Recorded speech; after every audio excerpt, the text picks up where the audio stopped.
Hello बच्चों, कैसे हैं आप लोग। आई होप कि आप लोग अच्छे होंगे, पढ़ाई कर रहे होंगे, बोर्ड का तैयारी कर रहे होंगे। तो आज हम लाए हैं 5 जो टॉपिक है उसका सारा फॉर्मूला। तो 5 टॉपिक का फॉर्मूला एक वीडियो में आपको मिलने वाला है, तो वीडियो पर बने रहिए। चैनल को सब्सक्राइब कर लीजिए एंड लाइक तो जरूर करिए। तो बच्चों देखिए, 5 टॉपिक का फॉर्मूला हम एक वीडियो में ही कवर करने वाले हैं, तो आप लोग बस वीडियो पे बने रहिए। चलिए, रियल नंबर क्या होता है पहले देखिए। रियल नंबर तो आप जानते हैं कि रियल नंबर क्या होता है।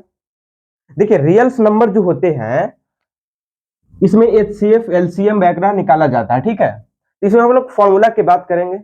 जैसे देखिए, फॉर्मूला होता है इसका रियल्स नंबर का। फर्स्ट देखिए, रियल्स नंबर, ठीक है। तो रियल्स नंबर में फॉर्मूला जो होता है, एक ये होता है यूक्लिड डिवीजन लीमा, ठीक है। यूक्लिड डिवीजन लीमा में बोलता है जो आर मेरा है less than b and greater than equal to 0, ऐसा रहेगा। और यहां पे ऐसा रहेगा a equal to b q plus r, ठीक है। A equal to b q plus r, जहां पे आर आपका लेस देन बी और greater than 0 and equal to, ठीक है। ए भाई हो गया equilibrium division lemma, equilibrium division lemma निकालने का, ठीक है। इसी की मदद से हम लोग को एचसीएफ भी फाइंड करते हैं, ठीक है। इसके मदद से भी हम लोग इसको एचसीएफ फाइंड कर सकते हैं। तो ए हो गया भाई आपका इक्विलिब्रियम डिवीजन लेमा। नेक्स्ट है एचसीएफ और एलसीएम कैसे निकालेंगे। देखिए भाई, एचसीएफ और एलसीएम, देखिए एचसीएफ जो होता है इसका फॉर्मूला होता है बच्चों हायर कॉमन फैक्टर। इसका फॉर्मूला होता है हायर कॉमन फैक्टर। जैसे मान लिया जाए कि हम यहां लिए 8 लिए और एक 12 लिए, ठीक है। और 8 को प्राइम फैक्टराइजेशन कर रहे हैं, यानी कि 2 4 2 2, ठीक है। यहां पे लिख लीजिए 2 6 2 3 3 से, ठीक है। यहां तक क्लियर। तो देखिए इसका क्या करिएगा 2 2, यानी 8 ऐसे लिख लीजिए, 8 का हो गया 2 2 2, इट इज क्लियर। फिर से यहां पे 12 का लिख लीजिए 2 2 3। तो हमको एचसीएफ बताना है बच्चों, तो एचसीएफ आप क्या करिएगा, एचसीएफ जो होता है हायर कॉमन फैक्टर। मतलब देखिए एक कॉमन मिला तो एक के लिए आप एक लिख देना है 2। देखिए इसमें कॉमन 2, इसमें कॉमन 2, ठीक है। यहाँ पे कॉमन 2, यहाँ पे कॉमन 2, तो कॉमन 2 फिर एक 2 मिला, तो 2 2 जा 4। देखिए इसमें 3 है लेकिन इसमें 3 नहीं है, क्लियर। तो जहां पे कॉमन मिलेगा उसी को हम लोग एचसीएफ बोल देंगे, हायर कॉमन फैक्टर। यानी कि आप इसको लिख सकते हैं कि जिसमें कॉमन फैक्टर मिल जाएगा, प्राइम फैक्टराइजेशन पहले निकालिएगा, उसके बाद इसका क्या करिएगा या प्राइम फैक्टराइजेशन निकालने के बाद ना इसको देखिएगा कॉमन क्या हो रहा है। जो कॉमन हो जाएगा वही एचसीएफ हो जाएगा। चलिए बच्चों, आते हैं हम लोग एलसीएम की ओर। देखिए बच्चों, एलसीएम में कुछ नहीं है। एलसीएम जो बोलता है, इसको मिटाते हैं। एलसीएम देखिए,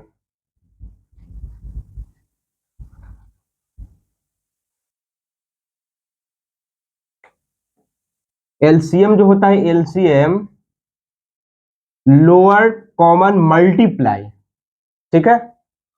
कॉमन मल्टीप्लाई मतलब प्राइम फैक्टराइजेशन में सबसे बड़ा लार्जेस्ट जिसका पावर होगा उसी को आप ले लीजिएगा। मान ली कि यहाँ पे 8 ले रहे हैं, ठीक है। उसी वही एग्जांपल यहाँ पे 12 ले रहे हैं। अब इसका प्राइम फैक्टराइजेशन करिए वही मेथड से, 2 2 जा 4, तो और यहाँ पे 4, फिर से 2 2 1, इसको करिए 2 6 जा 2 3 3। तो बताइए इसका पावर कितना है, 2 को 3 टाइम्स, यानी 8 जब लिखेंगे 2 का 3 टाइम्स, फिर 12 में कितना टाइम्स है, देखिए 2 टाइम्स है ना, 2 टाइम्स। यानी कि इसको आपको लिखना है 2 के पावर 2 इंटू 3। तो बच्चों एलसीएम जो बोलता है वो बोलता है कि higher common largest power of this number. तो लार्जेस्ट पावर क्या हुआ, ए हुआ। ये आपको नहीं लेना है, जिसमें जिसका पावर कम होगा वो नहीं लेना है, ओके। जिसका पावर कम है उसको एलसीएम में नहीं लेना है, तो ये नहीं लेंगे, ये लेंगे, ये तो होगा ही। और ये जो बच रहा है बचवा, ये भी ले लेंगे 3, ठीक है, यानी कि 2 के 3 टाइम इंटू करिए तो 8 इंटू 3 तो हो गया 24। बोलिए क्लियर है। तो एलसीएम निकालने का यही रूल होता है। 2 नंबर्स 3 नंबर्स 4 नंबर्स कितना भी दे आप लोग इसी फैक्टराइजेशन मेथड से आप लोग निकाल लीजिएगा। ठीक है, तो यहाँ पे देखिए ऐसा कुछ रूल नहीं है, एलसीएम बस जिसका पावर बड़ा हो गया वो एलसीएम हो जाएगा, और जो बच रहा है यानी कि इसमें ये है, यहाँ भी कहा जाए ना तो 3 है लेकिन 3 के पावर 0 है, तो 0 बड़ा है कि 1 बड़ा है, तो 1 बड़ा है तो 1 के लिए ले लिए। क्लियर। अब आते हैं एलसीएम तो हो गया एचसीएफ। आई होप कि ये जो लीनियर होता है, लीनियर इसमें इससे ज्यादा फॉर्मूला होता है, लीनियर में हो गया, क्वाड्रेटिक में हो गया, अर्थमेटिक में हो गया, जैसे रियल नंबर में बस ज्यादा फॉर्मूला नहीं, बस इस पे ज्यादा प्रैक्टिस की जरूरत है कि क्या होता है एचसीएफ एलसीएम, ये सब प्रैक्टिस की जरूरत है। तो प्रैक्टिस करिए तो एलसीएम एचसीएफ क्लियर हो जाएगा, इसमें क्या है ना। अब आते हैं हम लोग चैप्टर नंबर 2 पे, polynomials. Polynomials let's to be started. देखिए स्टार्ट करते हैं, पॉलिनोमियल्स क्या होता है।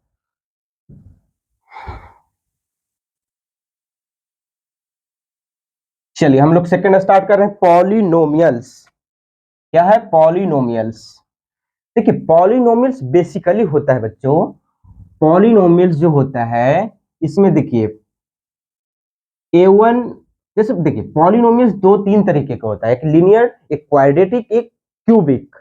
ठीक है, अब पॉलिनोमियल्स में बोलेगा कि भाई जीरो एंड कोफिशिएंट का, जीरो एंड कोफिशिएंट का रिलेशन होता है, उसमें अल्फा प्लस बीटा होता है। तो देखिए पॉलिनोमियल्स पहले ऐसे हम लिख लेते हैं यहाँ पे। देखिए इसका जो फॉर्म होगा a nought plus A1x plus A2x square dot dot dot AN XN, इसका फॉर्म होता है किसका, पॉलिनोमियल्स का। ठीक है, ये हो गया पॉलिनोमियल्स का, ये फॉर्म होता है। फिर से बोलेगा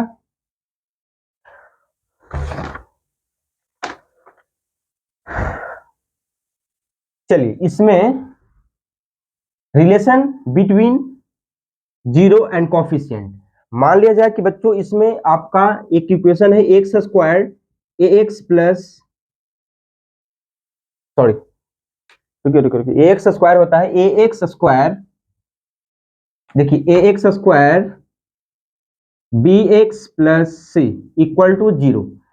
तो देखिए इसमें एक्स स्क्वायर का कॉफिशिएंट क्या है, ए हो गया, एक्स का कॉफिशिएंट क्या है तो बी हो गया, ये तो कांस्टेंट है ही। बताइए ये क्लियर हुआ कि नहीं। यहाँ पे बोल रहा है कि एक्स स्क्वायर का कॉफिशिएंट ए हो गया, एक्स का कॉफिशिएंट बी हो गया। ठीक है, अब इसमें बोलेगा कि relation between zero and coefficient, तो बस कुछ नहीं करना है, alpha plus beta equal to minus b by a, और alpha into beta c by a. बताइए क्लियर है कि नहीं।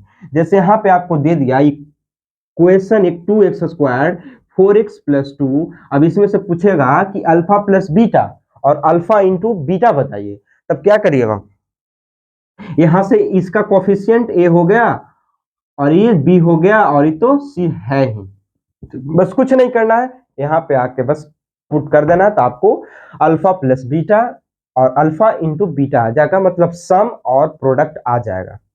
राइट, तो देखिए सम प्रोडक्ट निकालने का बहुत आसान तरीका है कि जो एक्स स्क्वायर का कॉफिशिएंट है उसको ए लेंगे, बी एक्स का कॉफिशिएंट है एक, जैसे यहाँ पे देखिए एक्स का कॉफिशिएंट क्या है बी, तो बी ले लेंगे, आप सिलेक्ट करके उस पर पुट कर दीजिएगा। बताइए क्लियर है कि नहीं। चलिए नेक्स्ट हम लोग चलते हैं क्यूबिक पे। अब मान लीजिए कि इसमें एक और फॉर्मूला होता है, कभी कभी आपको सम और प्रोडक्ट दे दिया होगा, सम एंड प्रोडक्ट आर गिवन। ठीक है, ये दोनों गिवन होगा और बोलेगा कि हमको क्वाड्रेटिक पॉलिनोमियल्स बनाइए, क्वाड्रेटिक पॉलिनोमियल्स बनाइए। तो इसका फॉर्मूला होता है बच्चों x square minus alpha plus beta into x alpha into beta. बताइए यस या नो, होता है कि नहीं होता है, तो बोलिएगा हाँ सर होता है, यही होता है, वही जो अल्फा प्लस बीटा और अल्फा इंटू बीटा निकालिएगा, यहाँ पे पुट कर दीजिएगा, तो आपको क्वाड्रेटिक इक्वेशन या क्वाड्रेटिक पॉलिनोमियल्स आ जाएगा। ठीक है, यस या नो, तो बोलिएगा सर हाँ यही होता है। बताइए क्लियर है कि नहीं, यस या नो। ठीक है यस। अब आते हैं हम लोग बच्चों क्यूबिक पॉलिनोमियल्स पे। ठीक है, तो पहले क्यूबिक पॉलिनोमियल जो होता है उसका फॉर्म लिख लेते हैं, a x square sorry x cube b x square c x plus d equal to 0। बताइए यहां क्लियर है कि नहीं, यहां तक क्लियर है कि नहीं, यस या नो? तो बोलिए सर यस, हमको यह क्लियर है कि क्यूबिक का फॉर्म यही होता है, क्यूबिक का फॉर्म यही होता है। फिर से पूछा जाएगा बच्चों कि इसमें अल्फा, देखिए इसमें एक्स की कोएफिशिएंट कौन होगा बच्चों, ए होगा, एक्स स्क्वायर का कौन होगा, बी होगा, एक्स का कोएफिशिएंट सी हो गया। बोलिए यस या नो? तो बोलिएगा सर यस, क्योंकि इसमें इसका जो कोएफिशिएंट होता है मल्टीप्लाई होता है वही कोएफिशिएंट हो जाता है। बोलिए यस या नो? तो बोलिएगा सर यस यही होता है। ठीक है, अब यहाँ पे पूछा जाएगा बच्चों कि alpha plus beta plus gamma, आखिर alpha plus beta plus gamma ही क्यों?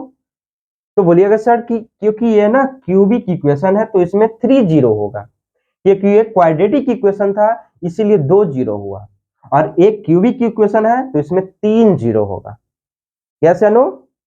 तो बोलिएगा सर यस, इसमें 3 जीरो होगा क्योंकि ये क्यूबिक पॉलिनोमियल्स है।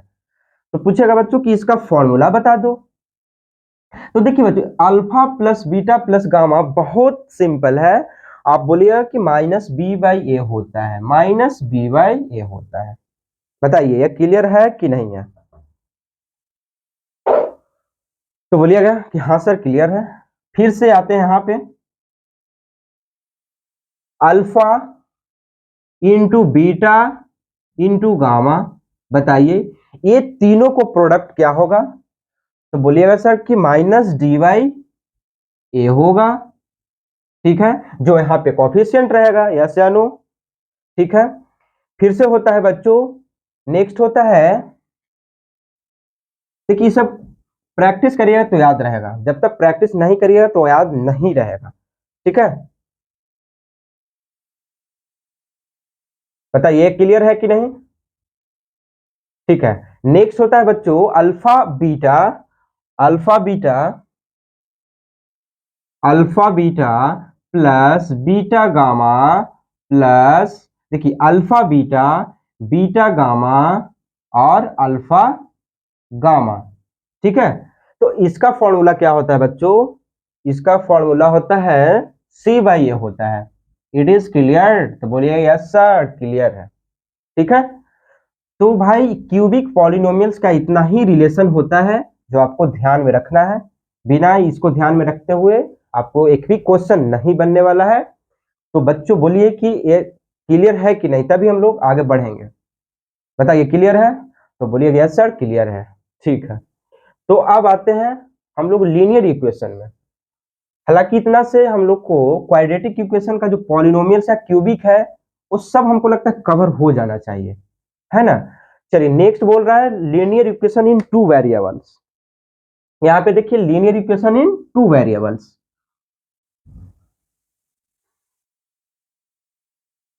बातों को अच्छे से समझिए, जितना फॉर्मूला है आप लोग लिखते चलिए क्योंकि फॉर्मूला बहुत इंपॉर्टेंट होता है। Linear equation in two variable, देखिए कहने का मतलब है कि linear equation in two variable बच्चों, तो linear equation in two variable मतलब कि दो वेरिएबल्स होगा एक्स और वाई।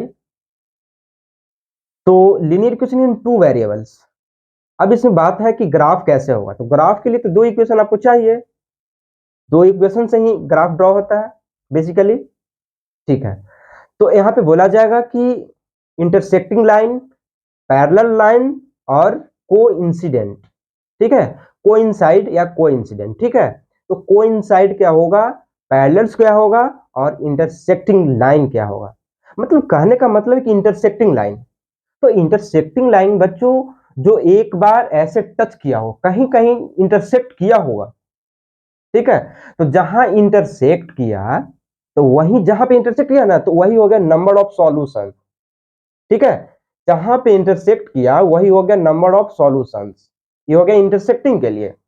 बच्चों कोइंसाइड जो होता है, कोइंसाइड का मतलब कि एक लाइन आ रहा है फिर दूसरा लाइन भी उसी से ऐसे आ रहा है, उसी पे आ रहा है, उसी पे, तो उसको बोलेंगे कोइंसाइड लाइंस। क्या बोलेंगे, फिर से दोहराते हैं।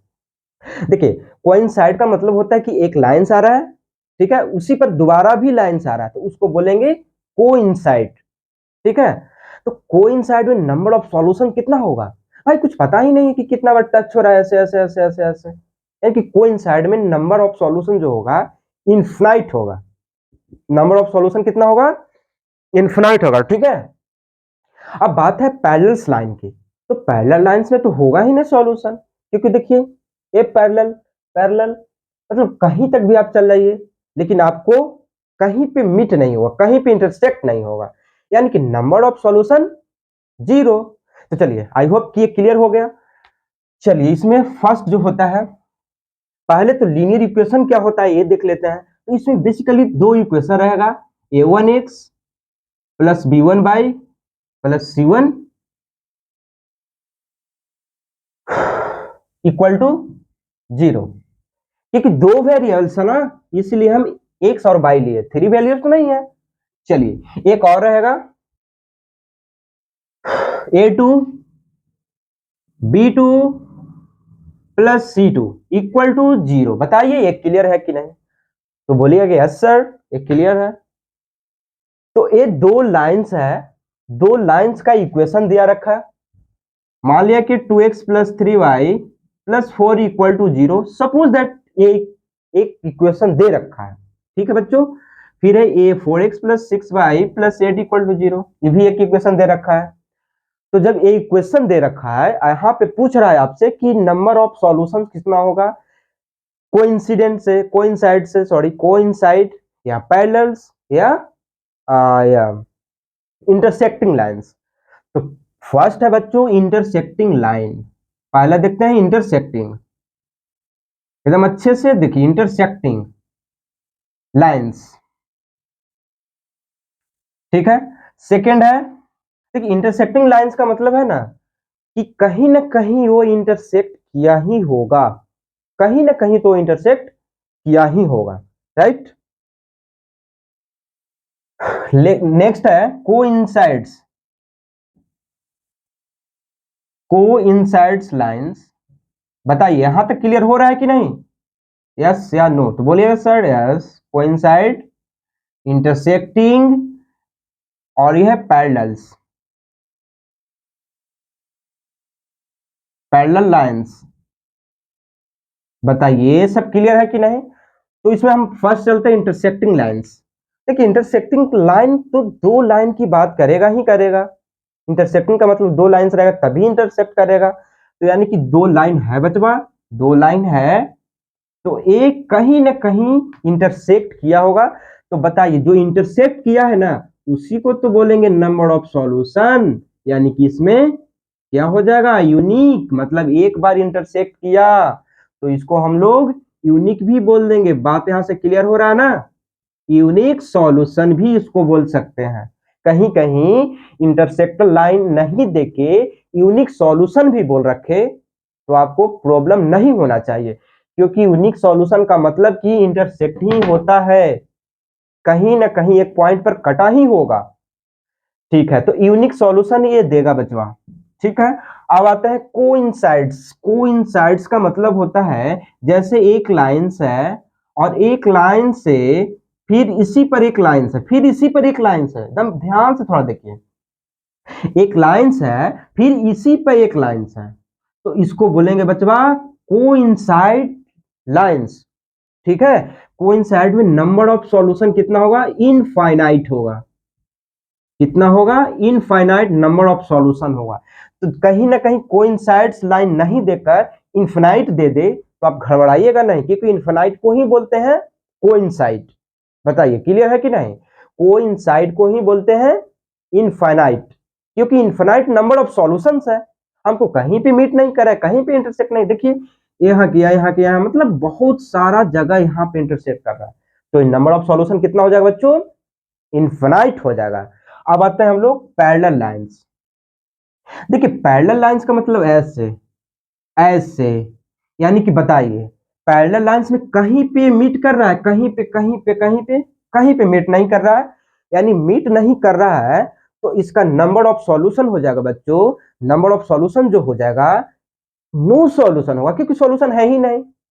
जब सॉल्यूशन नहीं है तो उसका नंबर ऑफ सॉल्यूशन क्या होगा, नो सॉल्यूशन। यानी कि कहीं ना कहीं इसको पैरेलल्स का नो सॉल्यूशन भी दे रखा होगा।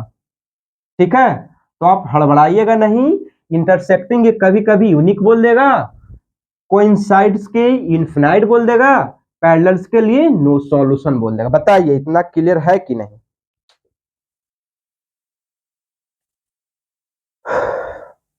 तो इंटरसेक्टिंग, कोइंसाइड्स और पैरेलल्स, इसको मिटाते हैं, इसका फॉर्मूला हम लोग लिखते हैं। ठीक है, इसका हम लोग फॉर्मूला लिखते हैं। देखिए ये दो इक्वेशन रहेगा ही रहेगा।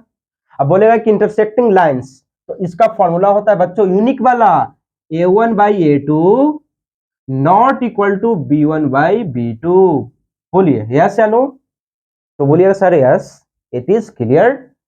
ठीक है, कोइंसाइड्स का मतलब क्या, इन्फिनाइट वाला, तो यानी कि a1/a2 equal to b1/b2 equal to c1/c2।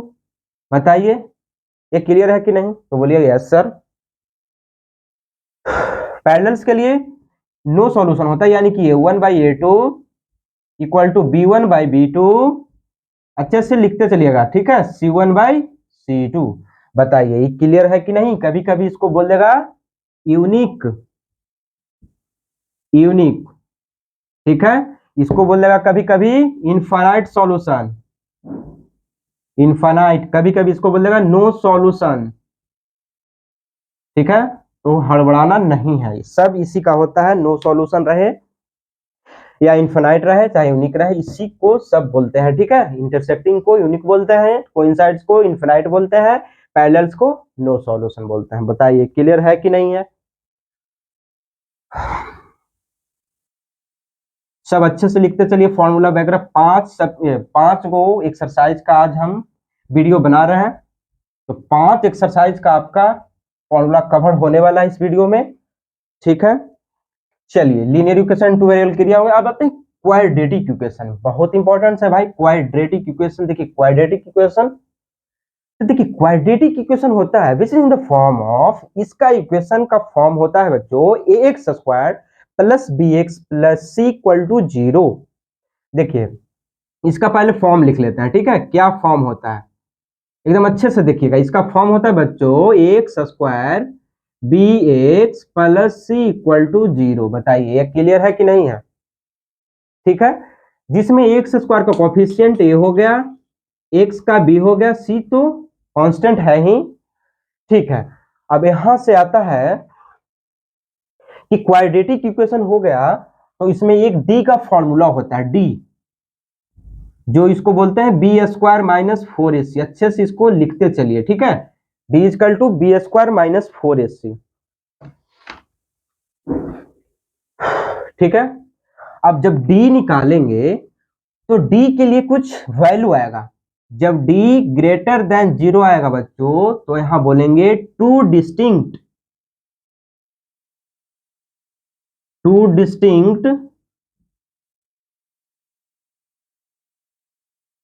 And unequal values. ठीक है, रियल तो होगा ही, लेकिन टू डिस्टिंक्ट एंड अनइक्वल्स, वही बात है। ठीक है, अगर d इक्वल टू 0 हो गया तो क्या बोलेंगे, दो इक्वल वैल्यू होगा। जनरल सा लैंग्वेज में देखिए दो इक्वल वैल्यू होगा। बताइए क्लियर है कि नहीं, तो बोलिएगा यस सर क्लियर है। तो दो ये होगा इक्वल वैल्यू है, रियल तो होगा ही होगा। ठीक है, लेकिन d जब लेस देन 0 आ जाएगा बच्चों, तो यहां पे बोलेंगे no real root, no real root.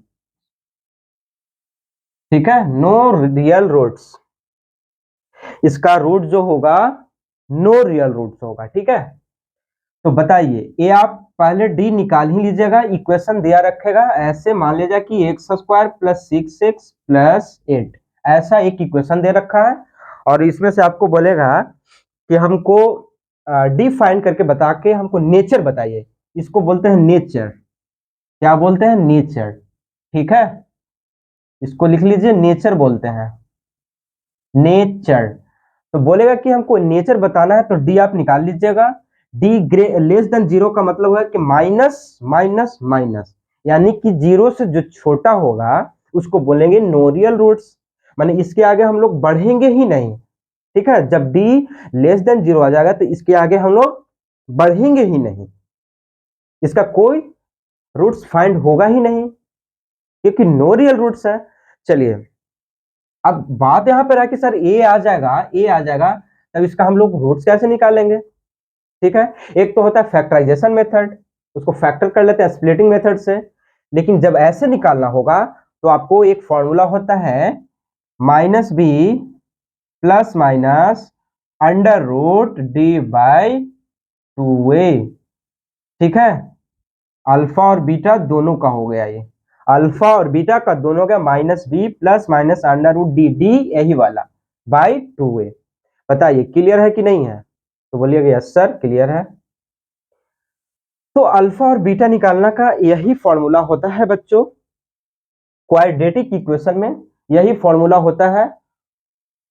तो आई होप कि आपको ये समझ में आ रहा है कि क्वाड्रेटिक इक्वेशन को हम लोग कैसे रूट्स निकाल सकते हैं। क्लियर?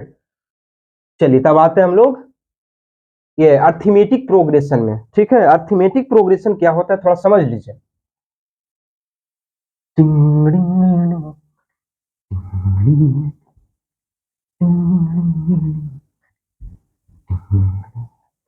देखिए अर्थमेटिक प्रोग्रेशन, देखिए अर्थमेटिक प्रोग्रेशन, देखिए अर्थमेटिक प्रोग्रेशन होता है बच्चों एक सीढ़ी, सीढ़ी वाला ऐसे। ठीक है, सीढ़ी है, हम लोग के घर में जो सीढ़ी रहता है ऐसे ऐसे ऐसे ऐसे ऐसे सीढ़ी रहता है। तो एक सीढ़ी चढ़ते हैं यानी कि ए, फिर से एक काउंटिंग करते हैं, तो ए plus d, a plus two d, a plus three D, मतलब डॉट डॉट डॉट डॉट चलते रहेगा। तो इसी का फॉर्म होता है बच्चों अर्थमेटिक प्रोग्रेशन में। ठीक है, अर्थमेटिक प्रोग्रेशन यही होता है। ठीक, तो यहां पे लिख लीजिए जनरल टर्म्स, लिखिए जनरल टर्म्स, लिखते चलिए। जनरल टर्म्स क्या होता है इसका? A plus d, a plus two d, a plus three d, dot dot dot dot dot चलते रहेगा। तो ये होता है बच्चों general terms of arithmetic progression का। ठीक है, यहाँ पे बोला जाएगा कि सर ये अर्थमेटिक प्रोग्रेशन क्या होता है, तो देखिए 2 4 6 8, तो बताइए ये जो है A1 है, ये A2 है, A3 है और A4 है। तो बताइए तो सबका डिफरेंस सेम है ना? देखिए इसका भी 2, इसका भी 2, इसका भी 2, यानी कि 2 to 4, 4 to 6, 6 to 8। तो बताइए सबका डिफरेंस 2 2 आ रहा है ना, यानी कि सबका डिफरेंस 2 2 आ रहा है, तो भाई बोलेंगे कि ये एपी में है, अर्थमेटिक प्रोग्रेशन है। ठीक है, एक एग्जांपल और लेते हैं, 3 6 9 डॉट डॉट डॉट। तो देखिए तो 3 दूनी 6, 6, देखिए 3 3 6 और 6 3 9, यानी कि 3 3 का डिफरेंस चल रहा है, यानी कि एपी में है। जिसमें डिफरेंस सेम हो गया उसको बोलेंगे अर्थमेटिक प्रोग्रेशन। ठीक है, और अर्थमेटिक प्रोग्रेशन का पहचानने का तरीका है, लिख लीजिए पहचानने का तरीका ऐसे, जानने का तारीका, कैसे हम पहचानेंगे? ठीक है, तो इसको हम पहचानेंगे कि एपी में है कि नहीं, तो इसको कर लीजिएगा A2 minus A1 equal to A3 minus A2। इसमें ना LHS और RHS दोनों इक्वल आ जाएगा, तो बोलेंगे कि एपी में है, ये अर्थमेटिक प्रोग्रेशन है। ठीक, अब इसका फॉर्मूला होता है AN को देखिए ऑल्सो कॉल्ड L या TN। ठीक है, AN को कभी L या TN बोलेगा, तो आप हड़बड़ाइएगा नहीं, L TN सब बोलेगा। इसका फॉर्मूला होता है बच्चों A plus n minus 1 into d. अब बताइए कि इसमें AN क्या है, A क्या है, N क्या है, D क्या है, तो हम आपको बताते हैं। ठीक है, देखिए AN क्या है, A क्या है, D क्या है।